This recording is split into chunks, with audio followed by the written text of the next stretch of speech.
Next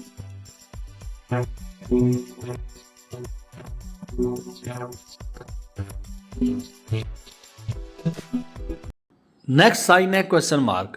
انتہائی آسان اور بچے کو پتہ ہے کہ جب ہم کسی اسٹیٹمنٹ میں سوال دیکھتے ہیں تو اس کے لاسٹ میں ہم کویشچن کا سائن ڈالتے ہیں. مجھے امید ہے کہ اس کو اگر میں نہ بھی ایلیبریٹ کروں، اس کو میں نہ بھی ایکسپلین کروں، تو آپ جس جگہ پہ بھی اپنے یونٹ کی جو بھی چیپٹر ہے، جو بھی ٹیکسٹ ہے، اس میں جب آپ سوال دیکھیں گے تو لاسٹ میں کویشچن مارک جب آپ کو نظر آئے گا، سمجھ جائیں گے کہ آپ یہ سوالیہ جملہ تھا، اس لیے لاسٹ میں اس کے کویشچن مارک دیا گیا ہے. Exclamation mark. ایکسکلیمیشن مارک کو پکا آپ نے یاد رکھنا ہے. جذبات کا اظہار جس جگہ پہ بھی سینٹینس کے اندر نظر آئے، آپ نے ایکسکلیمیشن مارک، جو ہم بچوں کو سمجھاتے ہوئے جب بھی بتاتا ہوں تو میں الٹا آئی کہہ کے سمجھاتا ہوں کہ جن بچوں کو یاد نہیں رہتا اس علامت کا استعمال، آپ نے بس الٹا آئی یاد رکھنا ہے.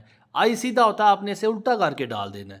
یہ ایکسکلیمیشن مارک کا سائن جذبات کے لیے، خوشی کی، حیرت کے، خوف کے، جو بھی جذبہ ہے، جو بھی جذبات کا اظہار الفاظ کی صورت میں کیا جاتا ہے، ان جذبات کو اظہار کرنے کے لیے، ان جذبات کو دکھانے کے لیے ہم ایکسکلیمیشن کا سائن ڈالتے ہیں.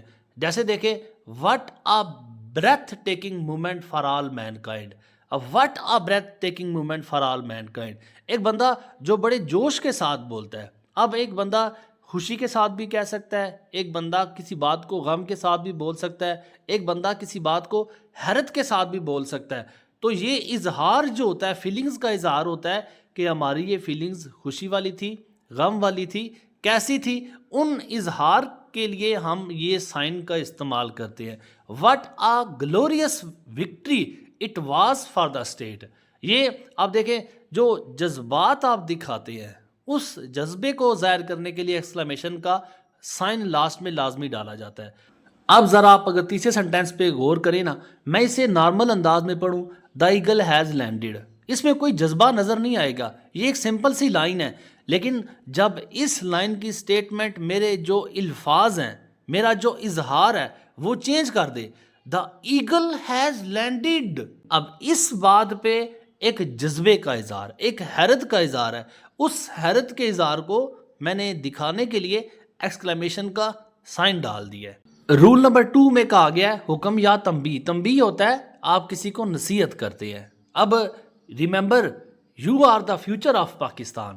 یہ بھی ایک جذبہ ہی ہوتا ہے جس میں آپ کسی کو تاکید کر رہے ہوتے ہیں، جس میں آپ کسی کو خبردار کر رہے ہوتے ہیں. جذبات کا ہی اظہار ہے. جو بھی رول آئے بس اس میں جذبات کا استعمال ہوگا تو یہ آپ کا ایکسکلیمیشن کا سائن ہی لے گا. Focus entirely on your education to save your nation. اب یہ قائد اعظم ایک بات پہ زور دے کے کہہ رہے ہیں، ایک بات جو سمجھا رہے ہیں یوتھ کو کہ آپ نے یہ کام لازمی کرنا ہے. عام انداز میں ہم بات کریں گے تو اس میں ہم فل سٹاپ لگائیں گے، لیکن جب ہم ایک بات کو کسی جذبے کا سہارا لے کے بیان کرتے ہیں تو اس میں ہم کیا کرتے ہیں کہ لاسٹ میں ایکسکلیمیشن کا سائن ڈالتے ہیں. تو ایکسکلیمیشن کے سائن کو آپ نے ہمیشہ یاد رکھنا ہے، جذبات کے اظہار کے لیے ہی استعمال کیا جائے گا.